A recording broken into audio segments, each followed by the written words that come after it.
Hello friends, agri universe YouTube channel पर आपका स्वागत है। आज हमारी संकल्प सीरीज का डे 9 है।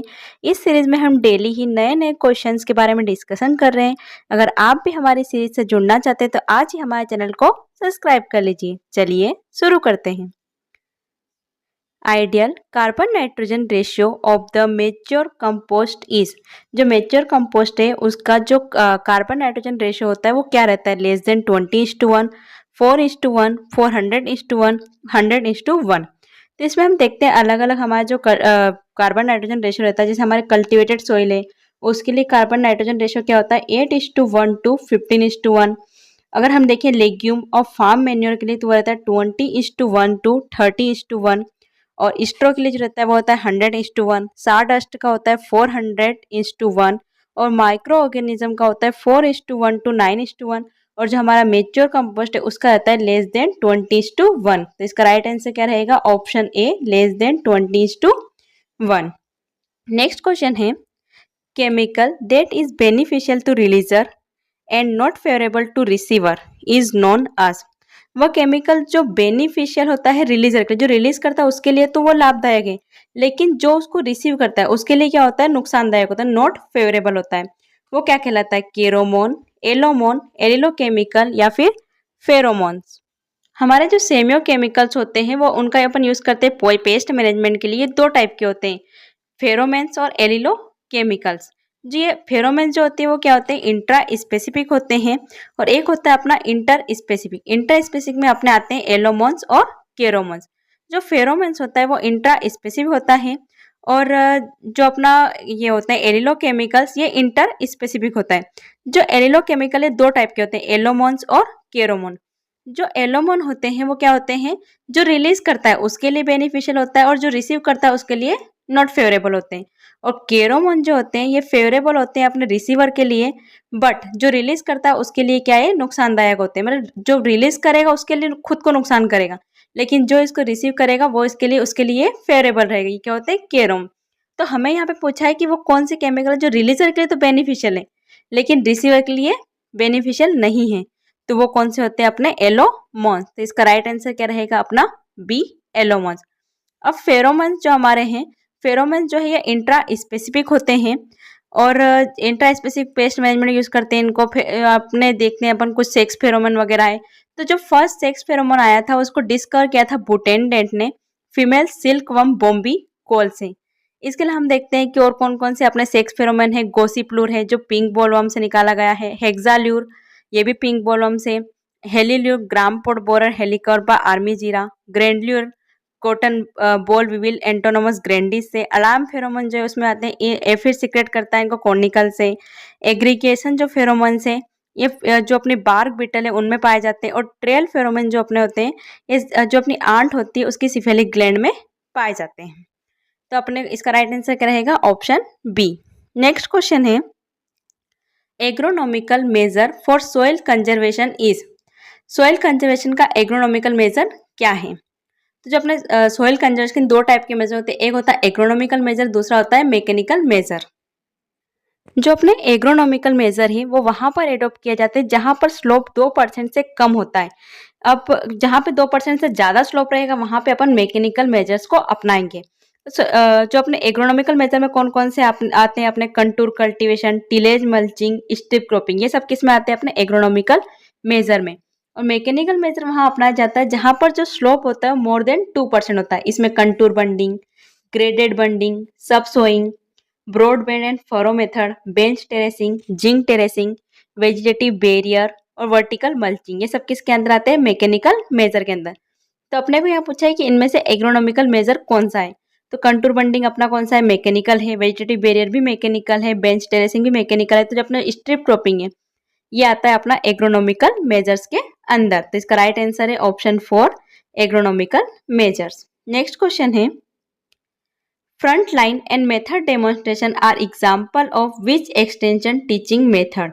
जो अपना फ्रंट लाइन और मेथड डेमोन्स्ट्रेशन है किस टाइप के टीचिंग मेथड का एग्जाम्पल है? तो हमारे जो कम्युनिकेशन की मेथड 3 टाइप की होती है, individual contact method, group contact method और mass contact method. Individual contact method में क्या होता है कि एक इंडिविजुअल पर्सन से जाके इसमें कॉन्टेक्ट किया जाता है, फेस टू फेस होता है, पर्सन टू पर्सन कॉन्टेक्ट होता है इसमें। ग्रुप कॉन्टेक्ट मेथड में क्या होता है, इसमें 2 से 30% तक इसमें क्या हो सकते हैं, लोग हो सकते हैं, मतलब 2 से लगाकर 30 इसमें व्यक्ति हो सकते हैं। और मास कॉन्टेक्ट में क्या होता है, मोर देन 30% इसमें होते हैं। जब अगर मोर देन 30% है तो उस मेथड को अपन क्या कहेंगे, मास कॉन्टेक्ट। अब जो हमारी इंडिविजुअल कॉन्टेक्ट मेथड, इसमें कौन कौन सी आती है अपनी, तो फार्म एंड होम विजिट, हम किसी के घर गए हैं या किसी के खेत पे जाके हमने उससे पर्सनली मिले तो वो रहेगा अपना farm and home visit. Personal contact, telephone call, office call, personal letter and result demonstration, ये किस में आएंगे, अपने इंडिविजुअल कॉन्टेक्ट मेथड में। ग्रुप कॉन्टेक्ट मेथड में अपना कौन सा आएगा, ग्रुप कॉन्टेक्ट मेथड में आएगा अपना symposium, discussion, lecture, tour and field days, method demonstration, conference, school, seminar, ये सब अपने किस में आते हैं, ग्रुप कॉन्टेक्ट मेथड में।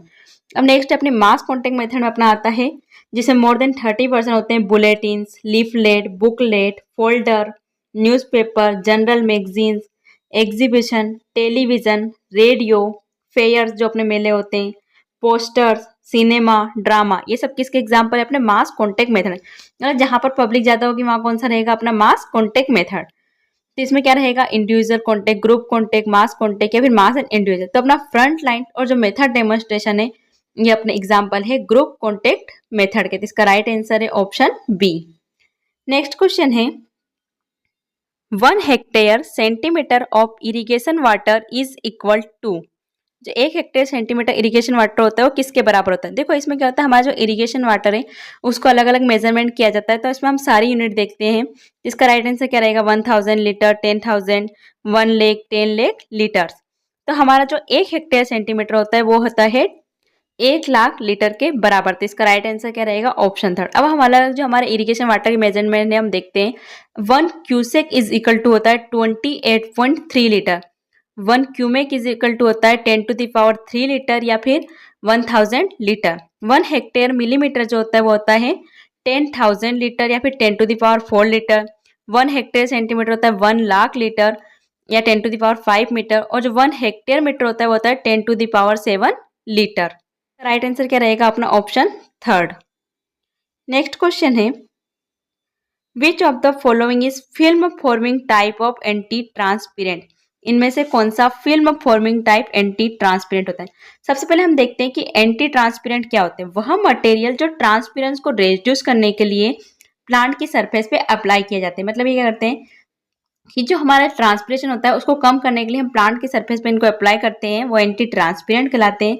ये 4 प्रकार के होते हैं, stomata closing, film forming, reflecting time और ग्रोथ रिटार्डेंट। तो अपने को पूछा है फिल्म फॉर्मिंग टाइप कौन सा, CO2, मोबिलीफ, साइकोली, हेट्राजिन। तो इसमें हम देखते हैं सबसे पहले स्टोमेटा क्लोजिंग में अपने आते हैं phenyl mercuric acetate, PMA, atrazine और CO2। ये अपने कौन से हैं, स्टोमेटा क्लोजिंग। फिल्म फॉर्मिंग में आते हैं मोबिलीफ, हेक्साडेकेनोल, सिलिकॉन, ऑयल और वैक्सेस।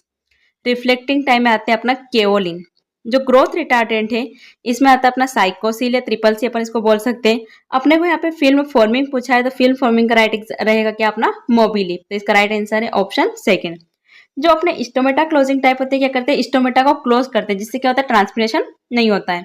फिल्म फॉर्मिंग टाइप क्या होते हैं कि जब इनको अप्लाई किया जाता है तो ये क्या करते हैं, थिन फिल्म बना देते हैं पत्तियों की सतह पर, जिससे ट्रांसपिरेशन कम होता है। और रिफ्लेक्टिंग टाइप पे क्या करते हैं, केओलिन को अप्लाई किया जाता है, क्या करता है, जो रेडिएशन होती है उसको रिफ्लेक्ट करता है, जिससे ट्रांसपिरेशन कम होता है।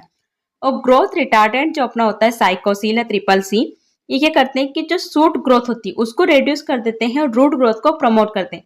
मतलब रूट ग्रोथ को ये बढ़ावा देते हैं और जो तने की ग्रोथ होती है उसको क्या करते हैं, कम कर देते हैं। इस प्रकार से क्या करते हैं, ट्रांसपिरेशन को रोकते हैं। तो इसका राइट आंसर क्या है, ऑप्शन सेकेंड।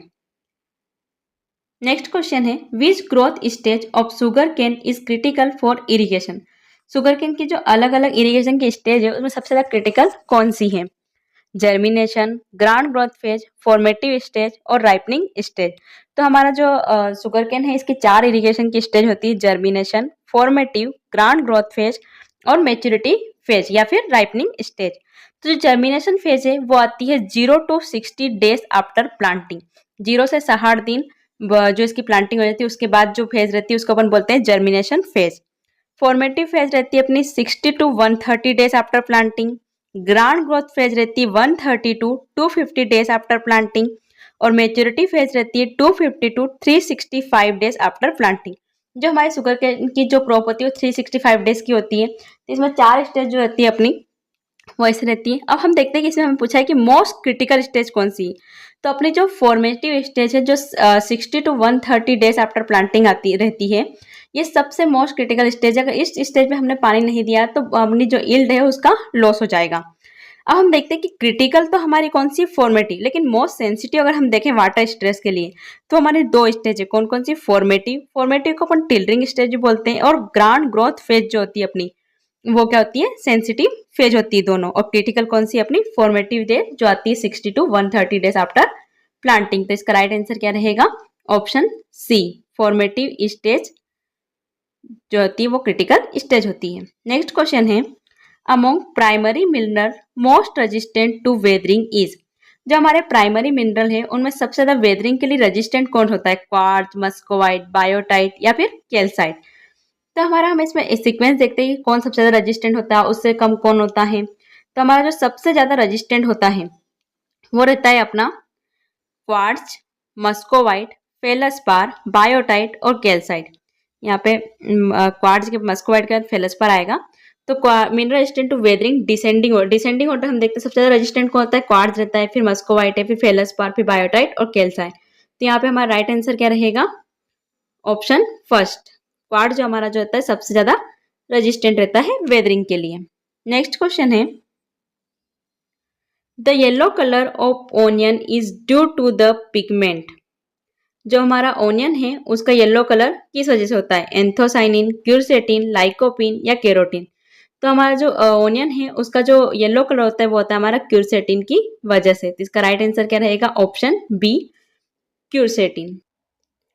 इसके अलावा हम और देखते हैं, तो जैसे हमारा येलो कलर ऑफ पपाया होता है वो किसकी वजह से होता है? केरिका जेंथिन की वजह से। एप्पल का जो रेड कलर है वो होता है एंथोसाइनिन की वजह से। टोमेटो का रेड कलर होता है लाइकोपिन की वजह से। चिली का रेड कलर होता है कैप्सेथिन की वजह से। और जो ऑरेंज कलर होता है कैरोट का होता है कैरोटीन की वजह से। और हमारी जो कैरोट है इसका जो रेड कलर होता है वो होता है एंथोसाइनिन की वजह से।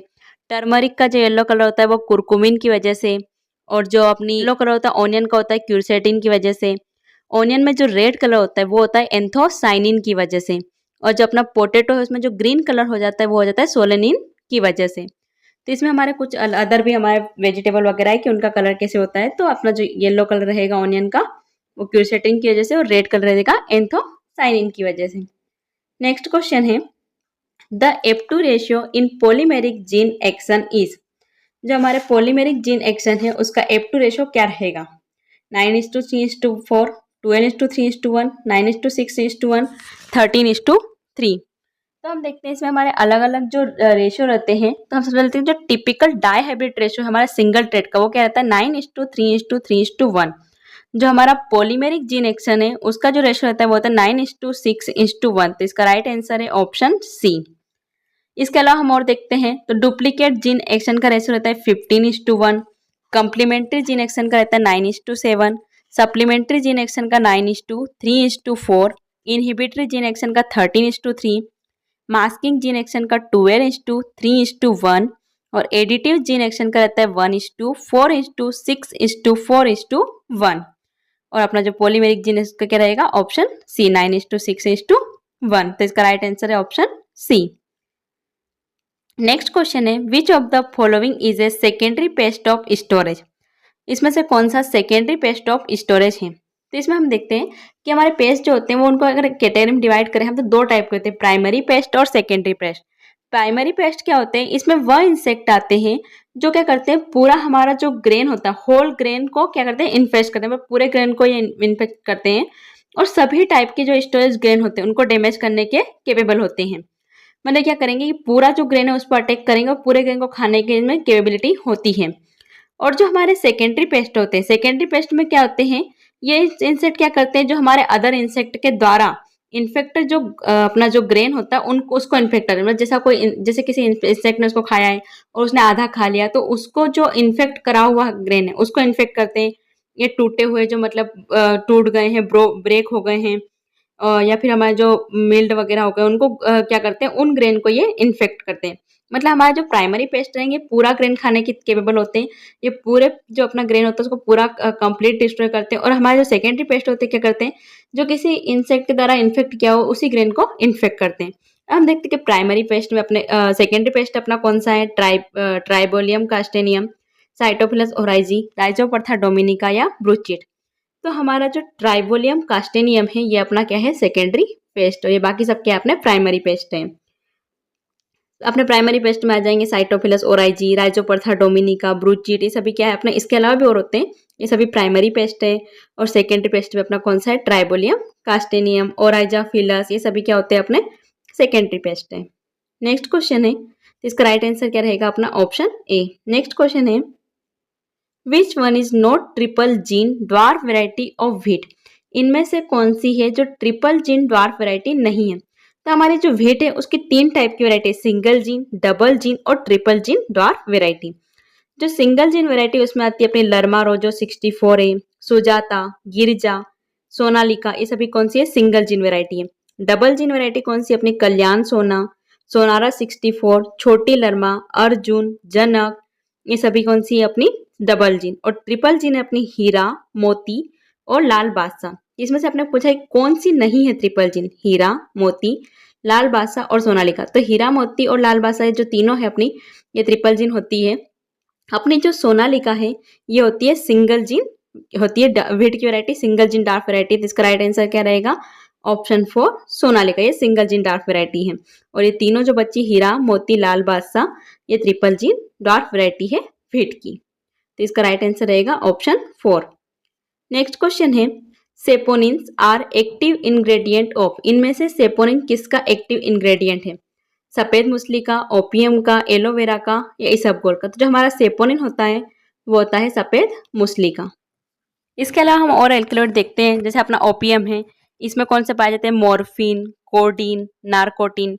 इसबगोल में अपना पाया जाता है म्यूसिलेज। अपनी जो गूगल होती है उसमें, ये सब मेडिसिनल प्लांट है, मेडिसिन प्लांट के एल्कलॉइड बता रही हूँ मैं आपको।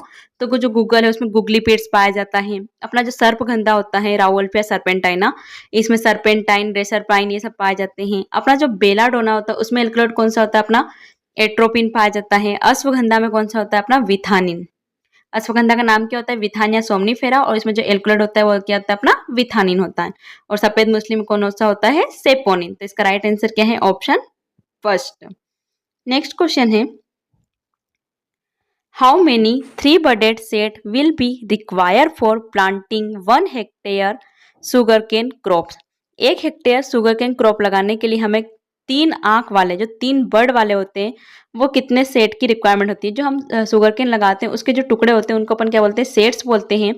और इसमें 3 बर्ड वाले भी होते हैं, 2 बर्ड वाले भी होते हैं। तो इसमें जो 3 बर्ड वाले सेट है वो अपने को 1 हेक्टेयर शुगर केन लगाने के लिए कितने रिक्वायरमेंट होते हैं, 80,000 to 1 lakh, 35,000 to 40,000, 75,000 to 80,000 और 1 lakh to 1,20,000।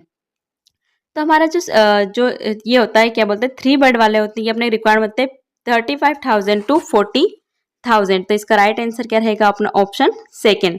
या अगर हमें सिर्फ क्विंटल में पूछे कि क्विंटल में कितने केन की रिक्वायरमेंट होती है, तो 75 से 80 क्विंटल, 75 to 80 क्विंटल केन की रिक्वायरमेंट होती है 3 बर्ड वाले। और अगर 2 बर्ड वाले हैं तो वो अपने को चाहिए होते हैं कितने, 80,000 to 1,20,000 सेट पर हेक्टेयर अपने को रिक्वायरमेंट होते हैं अगर 2 बर्ड वाले। और 3 बर्ड वाले हैं तो 35,000 to 40,000। और अगर क्विंटल में पूछते हैं तो 75 to 80 क्विंटल ऑफ केन इसमें रिक्वायर होते हैं। तो इसका right answer option second. Next question है, who is the father of agrometeorology in India. इनमें से कौन फादर ऑफ एग्रोमेट्रोलॉजी है, DN Walia, L Ramdas, Koppen, Devraj Sikka, Luke Howard. तो हमारे जो DN वालिया हैं इनको फादर ऑफ एग्रोमेट्रोलॉजी कहा जाता है। और जो L रामदास है इनको फादर ऑफ इंडियन एग्रोमेट्रोलॉजी कहा जाता है। कोपेन को फादर ऑफ एग्रो क्लाइमेटोलॉजी कहा जाता है। अपना जो देवराज सिक्का है इन्हें Indian father of Indian metrology कहा जाता है। और जो ल्यूके हावर्ड है इन्हें फादर ऑफ मेट्रोलॉजी कहा जाता है। तो हमें यहाँ पे पूछा है father of agrometeorology in India. तो इंडिया में कौन है, अपने L रामदास और अगर हमें वर्ल्ड में पूछेंगे फादर ऑफ एग्रोमेट्रोलॉजी तो वो है डी.एन. वालिया। तो इसका राइट आंसर है LA. Ramdas, option second, father of agrometeorology in India. Next question है father of yellow revolution. Father of yellow revolution किसे कहा जाता है? डॉक्टर के.एल. चड्डा, इंदिरा गांधी, सैम पित्रोडा, नीतीश कुमार। तो ये येलो रिवॉल्यूशन है, ये अपनी ऑयल सीड प्रोडक्शन से रिलेटेड है। और फादर ऑफ येलो रिवॉल्यूशन किसे कहा जाता है? तब हम देखते हैं जैसे फादर ऑफ येलो रिवॉल्यूशन कहा जाता है सैम पित्रोडा को। इसके अलावा हम देखते हैं जो हमारे के.एल. चड्डा है वो फादर ऑफ गोल्डन रिवॉल्यूशन कहलाते हैं। इंदिरा गांधी जी है, ये फादर ऑफ सिल्वर रिवॉल्यूशन कहलाती है। Nitish Kumar father of rainbow revolution कहा जाता है इन्हें। इसके अलावा और भी रिवॉल्यूशन होती है अपने, जैसे ब्लू रिवॉल्यूशन, रेड रिवॉल्यूशन। तो फादर ऑफ ब्लू रिवॉल्यूशन कहा जाता है हीरालाल चौधरी जी को। Father of yellow revolution Sam Pitroda को। Father of red revolution Vishal Tiwari ji. Father of pink revolution Durgesh Patel. Father of golden revolution KL. Chadha. और father of silver revolution Indira Gandhi. और father of rainbow revolution Nitish Kumar. तो इसका राइट आंसर क्या रहेगा? Option third, father of yellow revolution कौन है? Sam Pitroda. यहाँ पे हमने सब फादर बता दी कि कौन सी रिवॉल्यूशन के कौन से फादर है, तो आप यहाँ पे इसको याद कर सकते हैं। नेक्स्ट क्वेश्चन है हेडक्वार्टर और रबर बोर्ड एट। जो हमारा रबर बोर्ड है उसका हेडक्वार्टर कहाँ पे? हमारे 5 बोर्ड है, coconut board, tea board, coffee board, rubber board, central silk board. तो हमारे इसमें देखते हैं कि जो हमारा रबर बोर्ड है उसका हेडक्वार्टर कहाँ पर है? कोलकाता, बेंगलुरु, कोट्टायम केरला या कोची। तो हमारा जो रबर बोर्ड है वो कहाँ पे है? कोट्टायम केरला में। तो इसका राइट आंसर है ऑप्शन थर्ड। इसके लिए हम देखते हैं हमारे जो 5 बोर्ड है, तो कोकोनट डेवलपमेंट बोर्ड जो है वो है कोची में, और इसकी जो स्टेब्लिश हुआ था ये हुआ था 1981 में। टी बोर्ड स्टेब्लिश हुआ था 1954 में और इसका हेडक्वार्टर है कोलकाता में। कॉफी बोर्ड 1942 में स्टेब्लिश हुआ था और इसका हेडक्वार्टर है बेंगलुरु में। रबर बोर्ड हमारा 1947 में स्टेब्लिश हुआ था और इसका हेडक्वार्टर है कोट्टायम केरला में। सेंट्रल सिल्क बोर्ड बेंगलुरु में है और स्टैब्लिश हुआ था 1948 में। तो इसका राइट आंसर क्या है? कोट्टायम केरला। रबर बोर्ड का हेडक्वार्टर कोट्टायम केरला और स्टेब्लिश हुआ था 1947 में।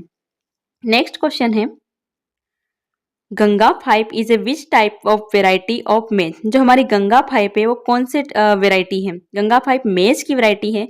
तो हम देखते हैं सिंगल क्रॉस हाइब्रिड है या 3 वे क्रॉस हाइब्रिड है या डबल क्रॉस हाइब्रिड है या डबल टॉप क्रॉस हाइब्रिड है।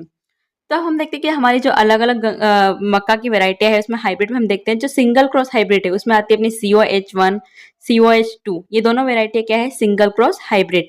जो 3 वे क्रॉस हाइब्रिड है वो है गंगा 5 और जो हमारी डबल क्रॉस हाइब्रिड है वो है COH3 और डबल टॉप क्रॉस हाइब्रिड में आती है अपनी गंगा सफेद 2, हाई स्टार्च गंगा 4। तो हमारे इसमें क्या पूछा है? गंगा 5 कौन से टाइप की वैरायटी है? तो गंगा 5 जो अपनी है वो है 3 वे क्रॉस हाइब्रिड। तो इसका राइट आंसर रहेगा ऑप्शन बी, 3 वे क्रॉस हाइब्रिड। तो हमारी गंगा 5 है 3 वे क्रॉस और COH फर्स्ट और COH सेकेंड होती है सिंगल क्रॉस, लेकिन COH3 जो है वो है डबल क्रॉस हाइब्रिड। और गंगा सफेद 2 और हाई स्टार्च गंगा 4 ये तीनों है double top cross hybrid variety of मेज। इसका राइट आंसर है ऑप्शन बी। नेक्स्ट क्वेश्चन है ए system in which agriculture crop trees and fruit trees और ornamental trees are grown together in same land। मतलब वो सिस्टम कौन सा है जिसमें एग्रीकल्चर क्रॉप को, ट्री को, फ्रूट ट्री को और जो ऑर्नामेंटल ट्री उनको एक साथ लगाया जाता है उस सिस्टम को एक ही सेम लैंड पे, उस सिस्टम को क्या कहा जाता है? Agri horticulture, agri silviculture, agri silvi pastoral, agri silvi horticulture. तो हम देखते हैं कि एग्री हॉर्टिकल्चर सिस्टम किसे कहा जाएगा? जिसमें एग्रीकल्चर क्रॉप और जो हमारी फ्रूट ट्री है उनको लगाया जाएगा, उसको बोलते हैं अपन agri horticulture. Agri silviculture system किसको कहेंगे? जिसमें एग्रीकल्चर क्रॉप और जो अपने ट्रीज लगाए जाएंगे उनको अपन कहेंगे agri silviculture. Agri silvi pastoral system में आएंगे अपने agriculture crop plus trees plus अपना जो ग्रासेस होती है पास्टोरल वो आएंगे एग्री सिल्वी पास्टोरल में। और एग्री सिल्वीकल्चर में आता है अपना agriculture crop, tree plus fruit tree और ऑर्नामेंटल ट्री। तो इसका राइट आंसर क्या रहेगा? Option 4, agri silvi horticulture system. तो राइट आंसर है ऑप्शन 4। नेक्स्ट क्वेश्चन है which city is known as sandalwood city. वो कौन सी सिटी है जिसे सैंडलवुड सिटी के नाम से जाना जाता है? सैंडल क्या होता है? अपना चंदन की जो लकड़ी होती है उस सिटी के नाम से किया जाता है नागपुर, मालदा, बेंगलोर या फिर मैसूर। तो हमारा जो मैसूर है इसे कहा जाता है सैंडलवुड सिटी। इसके अलावा हम और देखते हैं कि हमारी जो इंडिया की सिटियां हैं उन्हें किस किस सिटी को किस नाम से जाना जाता है। तो मैसूर को जाना जाता है सैंडलवुड सिटी। हमारा जो नागपुर है, नागपुर को कहा जाता है ऑरेंज सिटी। मालदा जो वेस्ट बंगाल मालदा है वेस्ट बंगाल में, उसे कहा जाता है मैंगो सिटी। नासिक को कहा जाता है wine capital of India. Wine अपने किससे बनती है? अंगूर से बनती है। वाइन कैपिटल ऑफ इंडिया किसे कहा जाता है? नासिक को। बेंगलुरु को कहा जाता है गार्डन सिटी, और साइंस सिटी जो है वो भी बेंगलुरु को ही कहा जाता है। गांधीनगर को अपन बोलते हैं ग्रीन सिटी के नाम से जाता है गांधीनगर को। जो एक सिटी व नमक्काल जो आंध्र प्रदेश में है वो है एक सिटी। केसु कैपिटल कोलमन केरला को कहा जाता है। राइस सिटी तिरुवनवेली तमिलनाडु कहा जाता है। और जो इरोड है, इरोड को कहा जाता है टर्मरिक सिटी। तो अपना जो सैंडलवुड सिटी का एग्जाम राइट आंसर क्या रहेगा? मैसूर। मैसूर को कहा जाता है सैंडलवुड सिटी। तो इसका राइट आंसर है option 4 Mysore. Thank you for watching. Like share and subscribe.